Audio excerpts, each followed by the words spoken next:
আমাদের কি নিজস্ব কোনো বাক স্বাধীনতা নেই? না নেই। কি বলেছিস একবার ভালো করে ভেবে দেখ।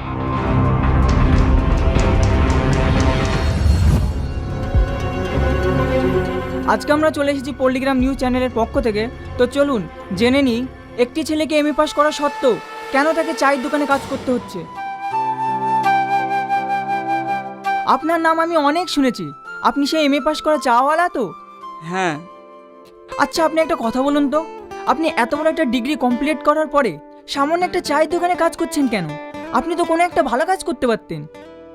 আর ভালো কাজ? আচ্ছা একটা কথা বলুন তো, আমাদের মতো শিক্ষিত ছেলেমেয়েদের জন্য সরকার কোন কাজটা করেছে? আজ হাজার হাজার শিক্ষিত ছেলেমেয়েরা রাস্তাঘাটে বেকার ঘুরে বেড়াচ্ছে, তাদের কাছে কোনো কাজ নেই, আর তাদের কষ্টটা বোঝার মতো ক্ষমতা কারণ নেই। কিন্তু দেখুন, যারা জনগণের ভোট নিয়ে সিংহাসনে বসে আছে, তাদের আমাদের কথা ভাবার মতো একটুও সময় নেই, কারণ তারা তো ভালো আছে। আজ হসপিটালে যাবেন, সাধারণ মানুষের কোনো চিকিৎসা নেই।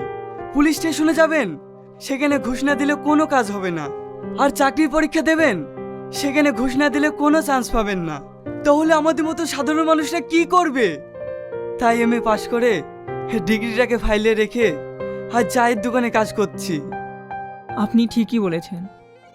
এতক্ষণ আপনারা শুনছিলেন সেই শিক্ষিত এমএ পাস চাওয়ালার মনের কথা।